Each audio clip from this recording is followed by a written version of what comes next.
Nah, di tengah kondisi kota yang lagi huru-hara ini, polisi di San Francisco malah dikejutkan lagi dengan laporan penemuan mayat tidak dikenal di pinggiran Ocean Beach. Polisi menduga ada indikasi kejahatan lain yang terjadi bersamaan dengan aksi penembakan tadi. Hai, wassalamualaikum warahmatullahi wabarakatuh. Terima kasih sudah klik video ini. Di malam ini aku mau ngajak kalian untuk balik ke San Francisco di awal tahun 1970-an, Wak. Saat kota ini sedang dilanda ketakutan besar akibat rangkaian kasus kriminal kejam yang merenggut nyawa banyaknya warga sipil. Nah, di tengah situasi yang udah mencekam itu, muncul lagi nih satu kasus yang bikin polisi dan masyarakat di sana betul-betul makin ketakutan lagi. Karena pola kejahatannya sama sekali nggak biasa, Wak. Kasus ini tuh kemudian dikenal dengan nama The Doodler Serial Killer. Dan yang bikin kasus ini tuh makin sensitif, korbannya itu juga bukan orang sembarangan gitu loh, Wak. Melainkan laki-laki dari komunitas gay. Di masa ketika orientasi seksual masih dianggap tabu, bahkan bisa berujung ke kriminalisasi di San Francisco. Pelakunya nggak pernah tertangkap, identitasnya nggak pernah terungkap secara resmi, dan sampai hari ini pun kasus ini masih menyisakan banyak tanda tanya besar. Siapa sebenarnya The Doodler ini? Kenapa dia memilih korban-korbannya dengan cara seperti itu, dan bagaimana mungkin seorang penghilang nyawa berantai ini bisa lolos begitu aja tanpa jerat hukum? Penasaran dengan kisah selengkapnya? Jadi tanpa berlama-lama kita langsung masuk aja ke ceritanya. Check it out.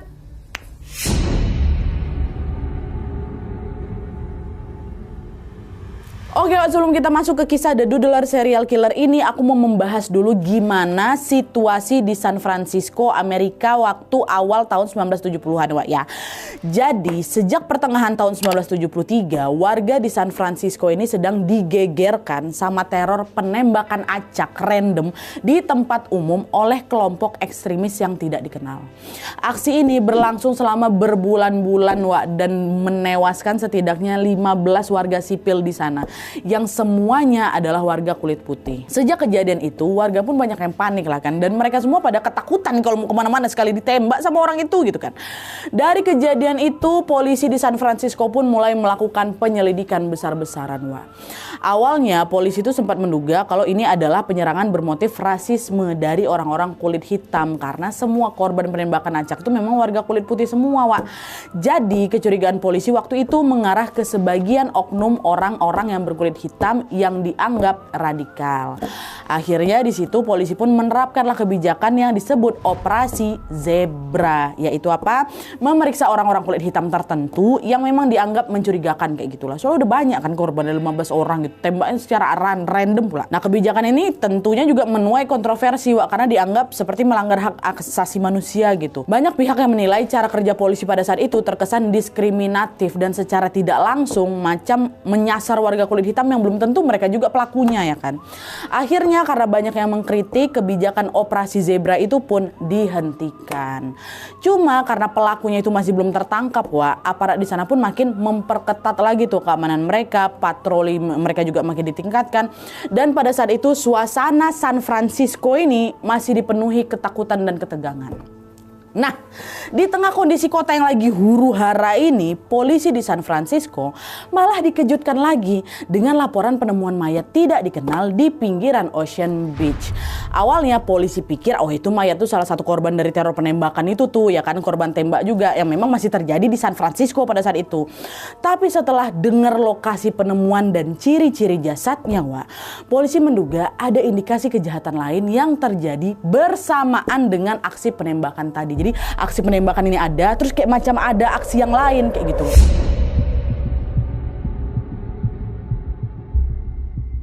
Jadi waktu itu di tanggal 27 Januari 1974, Wak, sekitar jam 1.57 malam atau dini hari, polisi terima telepon dari seorang laki-laki atau pemuda yang tidak dikenal.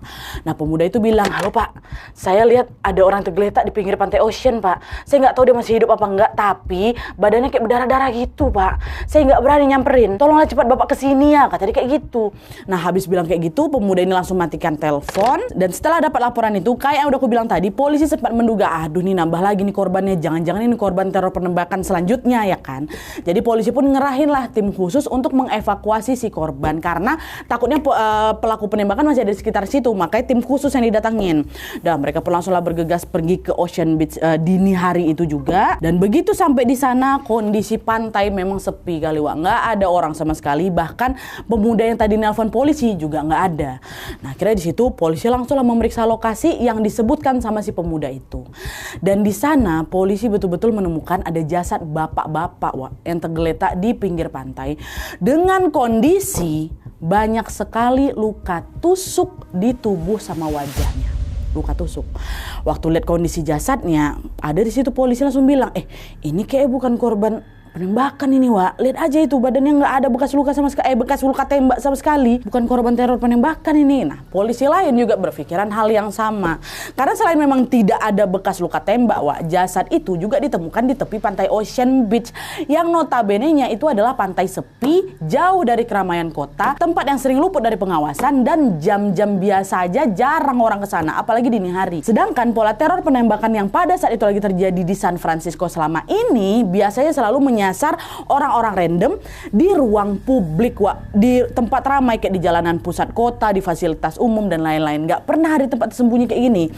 Jadi untuk sementara waktu polisi pun menyimpulkan ini kemungkinan ini kasus pembunuhan lain nih gitu. Akhirnya penyelidikan kasus ini pun dilakukan secara terpisah dari kasus penembakan tadi. Jadi di sini ada dua penyelidikan kasus di waktu yang sama Wak ya. Tapi beda tim penyidik, satu ngurusin kasus penembakan, satu lagi kasus pembunuhan di Ocean Beach gitu ya. Dah, polisi pun bawalah jasad bapak-bapak tadi ke rumah sakit untuk diperiksa lebih lanjut. Nah, awalnya Wak, tim forensik memang sempat kesulitan mengidentifikasi jasad itu. Gara-gara setelah diperiksa lebih lanjut nih Wak ya, tidak ditemukan sama sekali kartu identitasnya si jasad, dan wajahnya jasad itu Wak juga udah rusak parah kali akibat macam digores-gores, ditusuk-tusuk mukanya sama benda tajam tuh. Nah, identitas jasad tadi baru berhasil terungkap setelah diperiksa berhari-hari. Disitulah tim forensik mengumumkan kalau jasad bapak-bapak itu adalah jasad seorang buruh pabrik kasur berusia 49 tahun bernama Gerald Earl Cavendish. Dan menurut info dari beberapa saksi juga, si Gerald ini diyakini adalah seorang gay yang sering mengunjungi bar-bar khusus di pusat kotanya San Francisco. Gay dia. Bahkan di malam sebelum pembunuhan itu terjadi Wak, ada beberapa orang yang ngelihat si Gerald ini mengunjungi salah satu bar yang biasanya dipakai nongkrong sama si komunitas gay itu. Nah, selain mengungkap identitas korban Wak, tim forensik juga melaporkan hasil otopsi dari jasadnya Gerald ini. Dan hasilnya ditemukan ada 17 luka tusukan senjata tajam serta juga beberapa luka pukulan yang mengindikasikan kalau Gerald ini sempat melawan sebelum akhirnya dihilangkan nyawanya. Nah, dari hasil pemeriksaan forensik inilah polisi makin yakin lagi dah lah nih positif, pasti nih dia korban pembunuhan yang lain gitu. Awalnya Wak, polisi memang sempat mencurigai si pemuda yang nelpon tadi yang laporin soal penemuan jasadnya Gerald tadi sebagai si pelakunya, karena pertama dia adalah satu-satu saksi yang lapor ya kan, itu yang pertama. Terus kedua, buat apa di jalan sendirian malam-malam di area Ocean Beach yang memang area itu dia juga jarang kali dikunjungi, apalagi di jam-jam segitu ya kan. Terus yang ketiga, pemuda ini sama sekali nggak ngasih tahu identitas atau namanya siapa. Nah, tapi sayangnya dengan segala keterbatasan teknologi di masa itu, di tahun 1970-an itu, Wak, polisi nggak bisa ngelacak keberadaan si pemuda yang lapor tadi. Cuma dari rekaman suara sama riwayat panggilan telepon terakhir aja nggak bisa dilacak waktu itu. Alhasil selama beberapa waktu ke depan, polisi tidak punya petunjuk sama sekali tentang pelaku penghilangan nyawanya Gerald. Dan kejadian ini juga mereka anggap sebagai kasus penghilangan nyawa biasa, nggak sebesar teror penembakan kemarin itu. Jadi ya udah, mereka pun nggak terlalu mendalami si kasusnya Wak. Tapi semua pandangan itu mulai berubah pada saat jasad berikutnya ditemukan.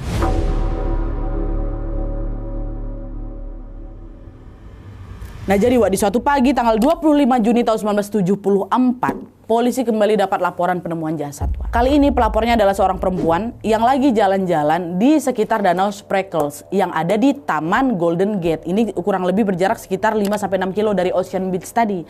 Nah, perempuan ini bilang lewat telepon, "Halo Pak, tolonglah datang ke Danau Spreckles sekarang Pak ya. Ada jasad laki-laki di sini Pak, cepet deh Pak ya, saya tunggu di sini," kata si perempuan itu.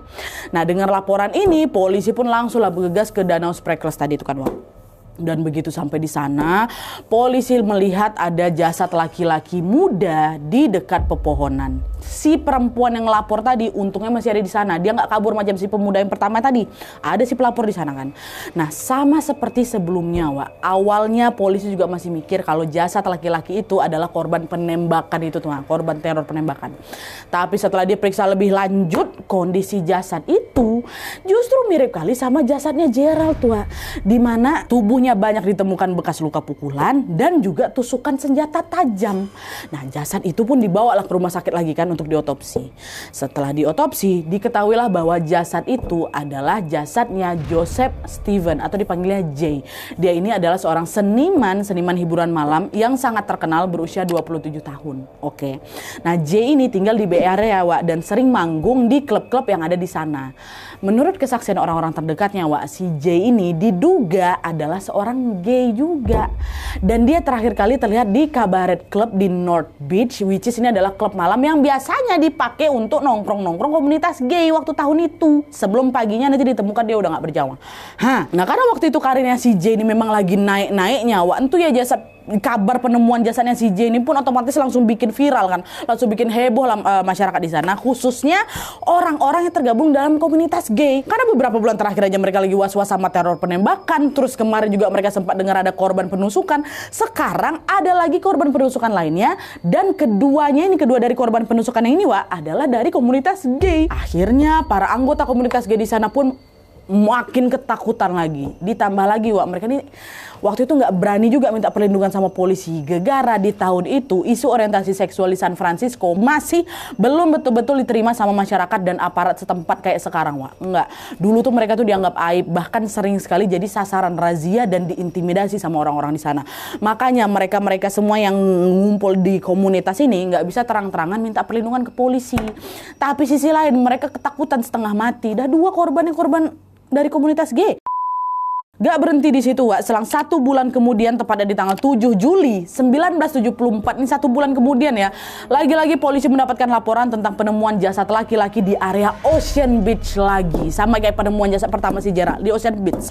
Setelah diidentifikasi, jasad itu ternyata adalah laki-laki berkebangsaan Jerman Inggris yang bernama Klaus Achim Christman. Usianya 31 tahun. Sama juga seperti jasad sebelumnya, Wak. Kondisi jasadnya si Klaus ini juga penuh luka tusukan, bahkan dia lebih parah lagi, Wak, sampai ada, mohon maaf nih ya, bekas luka gorok beberapa kali di lehernya. Dan sama juga ternyata si Klaus ini gay juga. Udah nggak bisa dianggap sepele nih kan, Wak. Ada 3 orang dari komunitas yang sama ini bisa jadi berantai ada korban-korban selanjutnya. Diselidiki lagi lah sama polisi siapa. Jadi ada 2 orang yang lagi dicari nih. Satu si pelaku penembakan, satu lagi si penghilangan nyawa komunitas gay. Dicari ya kan, semua menyebar, semua pada kerja keras lah, Wak. Nah, sampai akhirnya menjelang akhir tahun 1974, Wak, tim polisi lainnya, tim polisi yang pertama yang nanganin kasus penembakan San Francisco, Wak, akhirnya berhasil tuh nangkap 4 pelaku kasus penembakan itu. Berhasil, si pelaku teror penembakan berhasil ketangkap.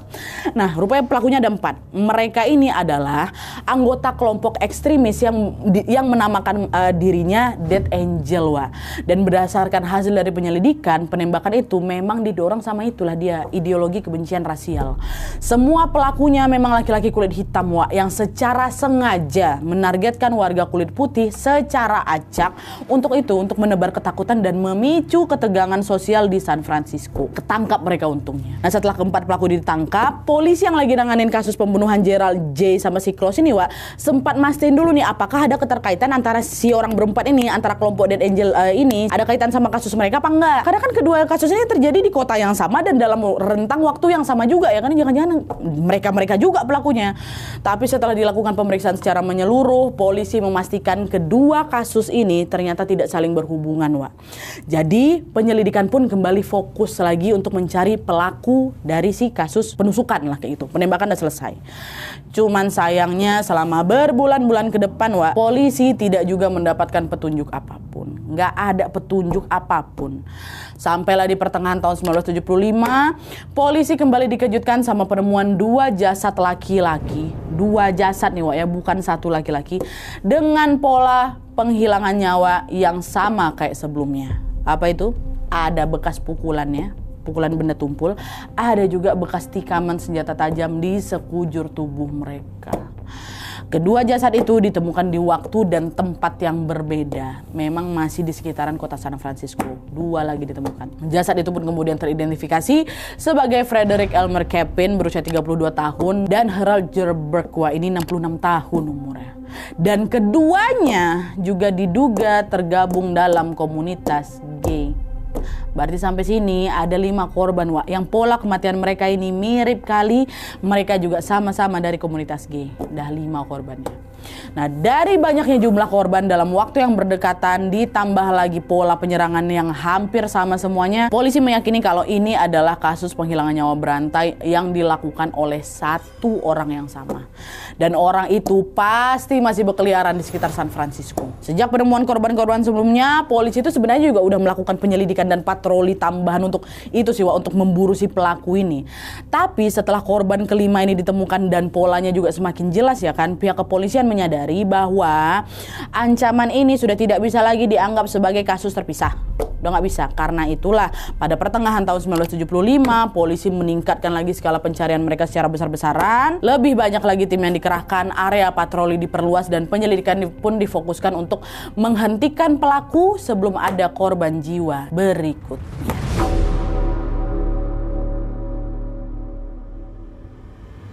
Nah, awalnya, Wak, polisi sempat mencoba ngumpulin informasi dari orang-orang terdekat para korban yang berlima tadi. Polisi juga mewawancarai para saksi yang menemukan jasad-jasad korban ini, Wak. Cuman sayangnya dari keterangan para saksi ini, polisi masih belum dapat petunjuk siapa nih pelakunya. Petunjuk aja nggak didapat sama mereka, Wak. Akhirnya polisi pun menyelidiki ulang TKP penemuan korban-korban ini, mulai dari Ocean Beach diperiksa lagi, Golden Gate Park diperiksa lagi, dan beberapa titik di San Francisco tempat penemuan jasad itu kan. Tapi hasilnya tetap nihil, nggak ada barang bukti apapun yang mengarah ke si pelaku nih, Wak. Lihai kali, licin dia itu. Nah, cuman di tahap ini polisi mulai menyadari satu pola penting. Bukan lagi pola yang sudah aku sebutkan tadi, cuman ada lagi nih satu hal. Lokasi penemuan korban juga hampir selalu berada di tempat-tempat yang sepi dan jarang dilalui orang. Di salah satu lokasi, which is itu di Ocean Beach, Wak, polisi juga baru mengetahui kalau pada masa itu Ocean Beach ini kerap dijadikan tempat pertemuan tersembunyi bagi komunitas gay yang memilih lokasi sunyi demi bisa menghindari sorotan publik. Ocean Beach salah satunya. Jadi sampai di sini polisi menduga kalau dilihat dari pola serangan yang memang brutal kali, kemungkinan besar ini pelakunya pasti laki-laki. Dan mungkin juga pelakunya memang sesama gay. Tapi tetap aja pencarian mereka nggak membuahkan hasil apa-apa, Wak. Barulah akhirnya di beberapa waktu kemudian polisi mendapatkan petunjuk penting setelah beberapa orang akhirnya memberanikan diri lapor ke polisi. Ini kalau nggak ada yang lapor, Wak, nggak ketahuan pelakunya siapa. Sumpah, polisi nggak bisa nyari dia. Jadi, Wak, di pertengahan tahun 1975 nih, ada 3 orang laki-laki yang datang ke kantor polisi dalam waktu yang berdekatan, Wak, ya. 3 orang ini tuh nggak pernah dipublikasikan identitasnya memang. Jadi kita sebut aja namanya ABC. Oke, ABC ini datang. Cuman di waktu yang berbeda-beda, tapi masih dekat. Nah, yang pertama yang datang ke polisi itu si A lah gitu. Nah, A ini bilang ke polisi, "Pak, beberapa waktu yang lalu, Pak, saya ketemu sama laki-laki kulit hitam, Pak, di bar dekat sini. Kami kenalan, Pak. Tapi dia nggak mau nyebutin namanya siapa. Kami ngobrol bentar dan di situ dia bilang kalau dia ini seniman, Pak. Terus dia nawarin mau ngegambar sketsa wajah saya gratis. Ya saya mau aja lah kan, Pak, ya. Jadi waktu kami lagi ngobrol-ngobrol itu dia sambil ngegambar sketsa muka saya di kertas. Nah, setelah itu tuh nggak, Bapak, abis ngegambar saya ini, orang itu langsung ngajak saya kencan, Pak, di tempat sepi. Dan pas sampai di tempat itu, Pak, tiba-tiba dia keluarin pisau, Pak. Ditikam ya saya berkali-kali, Pak. Ditikam, ditusuk saya. Untung bisa kabur saya, Pak. Tapi saya belum berani ngelapor polisi karena saya takut, Pak. Saya gay. Cuma saya yakin orang itu tuh mungkin yang udah ngilangin nyawa 5 korban kemarin, Pak. Itu kata si A ini. Nah, dengar cerita itu polisi langsung akan cocokin pola penyerangan laki-laki kulit hitam itu dengan hasil otopsi ke 5 korban, mulai dari calon korbannya gay. Diajak juga ke tempat sepi dan korbannya juga ditusuk berkali-kali kan. Nah, polisi menduga laki-laki kulit hitam yang dibilang sama si A tadi kemungkinan besar itulah itu pelaku pembunuhan berantai sebelum-sebelumnya. Jangan-jangan betulan itu. Polisi nanya lagi ke si A, ciri-ciri orang tuh kayak gimana? Dia kulit hitam, Pak. Umurnya sekitar 20-30an tahun lah. Terus badannya ramping, penampilannya rapi, gini disebut lah sama siapa ini kan, sama si A kan. Nah, setelah ngasih kesaksian itu, A dibolehin pulang. Nah setelah si A itu bersaksi, ya paling beberapa hari kemudian datang lagi si B ke kantor polisi, Wak. Laki-laki yang kedua nih. Si B ini bilang, Pak, saya juga ketemu Pak sama laki-laki kulit hitam di satu bar. Dia nggak nyebutin namanya siapa, tapi dia ngegambar sketsa wajah saya sebelum akhirnya ngajak saya ke tempat sepi. Saya betul-betul nggak nyangka Pak, karena habis itu saya diserang pakai senjata tajam dan untungnya saya bisa ngelawan, untungnya saya bisa kabur. Kejadian ini sama persis macam yang dialami sama si A dan sama persis juga dengan kejadian yang menimpa si C, Wak. C juga datang ke polisi, dia bilang juga kalau dia digambar sama laki-laki asing kulit hitam yang ngakunya seniman, diajak kencan ke tempat sepi, terus diserang pakai senjata tajam. Di situ polisi minta si B sama si C juga nyebutin ciri-ciri orang-orang itu, dan ciri-ciri yang mereka sebutin juga sama persis kayak apa yang dikasih tahu sama si A. Orang itu kulit hitam, badannya ramping, usia 20-30-an tahun dan lain-lain, penampilannya rapi, pandai kali dia ngomongnya Pak, kayak gitu. Itu artinya orang yang nyerang si mereka bertiga itu A, B, C kemungkinan adalah orang yang sama ngegambar juga. Polisi pun akhirnya langsung ngegambar sketsa wajah si pelaku ini berdasarkan ciri-ciri itu dan menetapkan orang itu sebagai tersangka tunggal dalam kasus percobaan penghilangan nyawa si A, B, C dan kemungkinan juga merupakan pelaku dari kasus penghilangan nyawa berantai 5 korban selanjutnya. Nah, karena si pelaku ini selalu ngegambar calon korban yang sebelum diserang, disinilah polisi akhirnya menjuluki dia dengan sebutan The Doodler, atau si penggambar sketsa. Nah kan, akhirnya setelah mengantongi ciri-ciri The Doodler ini, Wak, polisi mulai menyebar brosur berisi sketsa wajah The Doodler di tempat-tempat umum dan berharap ada yang ngenalin wajahnya dan segera melapor.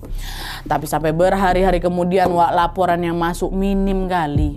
Pun dari semua laporan itu nggak ada satupun yang sesuai sama ciri-ciri pelaku. Nah, sampai beberapa minggu kemudian barulah polisi berhasil mengamankan seorang pemuda berkulit hitam yang ciri-cirinya cocok kali sama sketsa wajah The Doodler. Pemuda itu waktu itu berusia sekitar 20-an tahun. Dia seorang seniman yang berpenampilan rapi dan dia ini juga sering terlihat di lingkungan bar tempat nongkrong-nongkrongnya komunitas gay di San Francisco. Cuma di sini polisi memang nggak ngungkap identitasnya ke publik, Wak, demi menjaga keamanan, kata polisi waktu itu. Cuma ada pemuda satu ditangkap. Pemuda ini pun dibawa ke kantor polisi untuk diinterogasi lebih lanjut. Dan di sana polisi langsung tuh nunjukin ke 5 foto korban tuh kan, ke si pemuda itu. Kok kenal nggak sama 5 orang ini, kata dia gitu. 5 korban yang pertama. Enggak Pak, katanya. Di tanggal sekian waktu penemuan korban itu, kok lagi di mana, katanya. Ya, saya di rumah Pak. Saya malah baru tahu ada kasus ini setelah Bapak nangkap saya, katanya. Udah nggak usah bohong kok ya. Kok suka ngegambar kan, katanya. Ya kalau itu memang iya Pak, saya suka gambar. Tapi apa pula hubungan saya ngegambar sama kasus ini? Biar kau tahu, pelaku kasus ini udah pasti orang yang suka ngegambar macam kau. Kau tengok nih, orang di sketsa ini juga mirip kali sama kau. Ih Pak, sumpah Pak, saya nggak tahu apa-apa Pak. Mana buktinya? Kok bisa-bisanya Bapak main tuduh saya aja? Meski terus-terusan ngelak, Wak, polisi tetap menahan si pemuda itu. Mungkin karena dah yakin kali, Wak, polisi itu sempat mau langsung membawa kasus ini ke tahap penuntutan.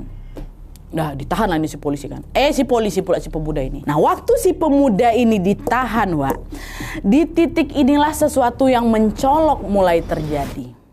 Setelah beberapa saat setelah penangkapan itu, rangkaian pembunuhan atau penghilangan nyawa yang dikaitkan dengan The Doodler tiba-tiba berhenti total. Padahal sebelumnya aksinya bisa terbilang masif kan, Wak, dan berulang kan. Nah, momen berhentinya penghilangan nyawa itu bertepatan dengan saat polisi hampir membawa kasus si pemuda itu ke persidangan dan identitas pelaku sudah diketahui secara internal. Banyak pihak yang meyakini The Doodler itu menghentikan aksinya karena mungkin dia itulah si pemuda tadi, atau mungkin orang lain yang sadar dirinya hampir tertangkap. Bukan karena dia betul-betul menghilang gitu loh, bukan. Kalau memang itu si pemuda itu, ya makanya udah nggak ada lagi penghilangan nyawanya kan, karena si pemuda ini ditahan. Tapi kalau memang itu bukan dia, itu adalah orang lain, bisa jadi si orang ini takut, makanya berhenti habis itu. Nggak ada lagi. Cuma itulah sayangnya, walaupun pemuda itu ditahan, bukti yang didapat sama polisi kurang kuat.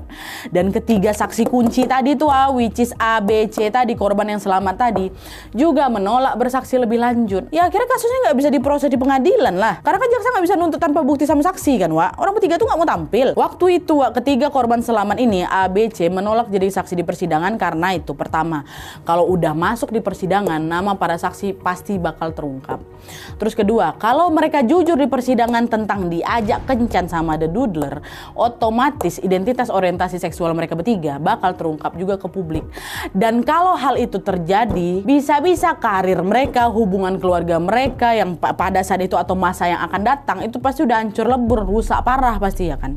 Terus yang ketiga, kalau juga mereka ketahuan adalah gay, mereka bertiga justru bisa dilaporkan balik atas tuduhan perilaku tidak senonoh.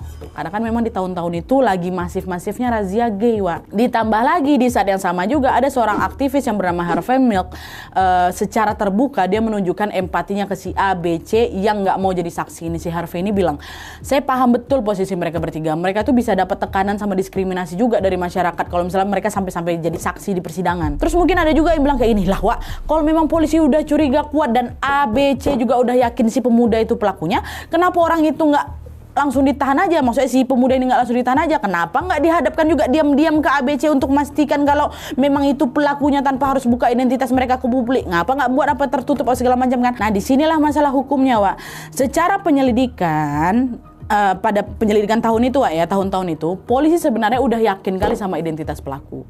Tapi dalam sistem hukum Amerika, identifikasi tanpa kesaksian langsung di pengadilan nggak bisa jadi bukti, karena A, B, C menolak bersaksi demi melindungi diri mereka.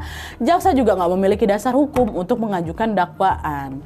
Akibatnya apa? Meskipun dicurigai kuat, pemuda yang diduga The Doodler tadi terpaksa harus dilepaskan karena tidak cukup bukti untuk nahan dia. Gak bisa. Aturannya waktu itu memang kayak gitu. Cuma di sini polisi nggak nyerah, Mereka masih terus berusaha mencari bukti-bukti lain untuk mengungkap kasus ini ya kan. Sampai berpuluh-puluh tahun kemudian, pada saat teknologi forensik sudah makin berkembang, polisi akhirnya memeriksa ulang berbagai bukti dengan bantuan teknologi itu. Dicek lagi sama mereka setelah puluhan tahun.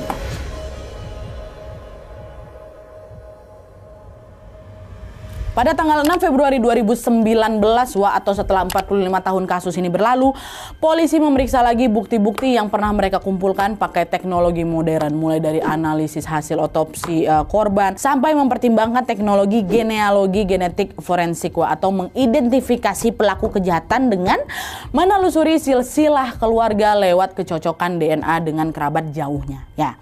Nah, selain itu polisi juga merevisi lagi tuh sketsa wajah The Doodler yang nunjukin wajahnya itu setelah 4 dekade berlalu. Jadi wajahnya dibikin lebih tua lagi menyesuaikan usia sekarang ditambah 45 tahun ya kan. Nah, sketsa wajah itu pun kemudian dipublikasikan ke masyarakat luas sebagai usaha terakhir mereka untuk mencari pelaku 45 tahun yang lalu. Nah, waktu itu polisi juga sampai bikin sayembara hadiah juga nggak main-main, 100.000 USD, 1,5 miliaran gitu. Bagi siapa aja yang bisa ngasih informasi soal si pelaku. Tapi sayangnya sejak sayembara itu dikeluarkan nggak ada satupun informasi yang berhasil mengungkap identitas pelaku. Dan sampai sekarang pun tidak ada tersangka yang betul-betul diadili atau divonis atas kasus penghilangan nyawa berantai itu. Nggak ada. Polisi memang pernah punya tersangka yang kuat, itulah si pemuda kemarin. Ciri-cirinya mirip kali sama The Doodler, kebiasaannya, cara ngomongnya apa segala macam. Mereka juga punya saksi kunci dari korban yang selamat kan tapi semuanya runtuh ya itu karena nggak ada satupun dari mereka yang mau bersaksi di pengadilan. Mereka berarti itu memang orangnya. Tapi kayak mana? Dia nggak mau maju di pengadilan. Dan meskipun 4 dekade kemudian polisi masih mencoba memeriksa ulang kasus ini dengan tes DNA sampai ke rekonstruksi wajah pelaku versi lanjutnya, usaha itu tetap sia-sia. Sampai hari ini tidak ada yang betul-betul tahu siapa pelakunya, apa motifnya, dan apakah si pelaku ini masih hidup dan bersembunyi di suatu tempat atau justru mungkin sudah meninggoy tanpa mempertanggungjawabkan perbuatannya. Tapi yang jelas polisi meyakini korban dari aksi The Doodler killer ini mungkin saja sudah mencapai belasan bahkan puluhan orang. Walaupun korbannya yang terungkap cuma 5 orang aja, atau juga ada di beberapa sumber bilang 6 orang. Dan sampai saat ini kasus The Doodler ini juga tercatat sebagai kasus unsolved paling misterius sepanjang sejarah kriminal Amerika Serikat. Kalau menurut kalian gimana? Tulis pendapat kalian di kolom komentar di bawah. Oke Wak, jadi itu tadi kisah The Doodler serial killer, kasus penghilangan nyawa berantai di San Francisco yang sampai hari ini tidak pernah betul-betul selesai. Bukan karena nggak ada pelaku yang dicurigai, Wak, bukan juga karena polisi tidak berusaha di situ, tapi karena di masa itu ketakutan, stigma, dan sistem hukum di sana justru membuat para korban yang selamat pun nggak punya ruang aman untuk bersuara. Mereka lebih memilih diam dibandingkan harus dapat tekanan sosial karena orientasi seksual mereka. Ya sampai akhirnya si pelakunya alias The Doodler ini yang menghilang tanpa pernah dihukum atas kejahatannya. Kasus ini pasti jadi pengingat pahit kali untuk kita semua bahwa kejahatan itu terjadi bukan cuma karena si pelaku itu mau, tapi juga karena kondisi sosial yang memungkinkan kejahatan itu terus terjadi, Wak. Semoga kita selalu dihindarkan dari niat dan juga perbuatan jahat siapapun, Wak, ya. Dan semoga Allah Subhanahu wa Ta'ala selalu melindungi kita semua dimanapun kita berada. Amin ya Rabbal Alamin. Oke, Wak, jadi sekian dulu videonya. Terima kasih banyak yang sudah menonton. Kalau kalian suka video ini, klik like-nya.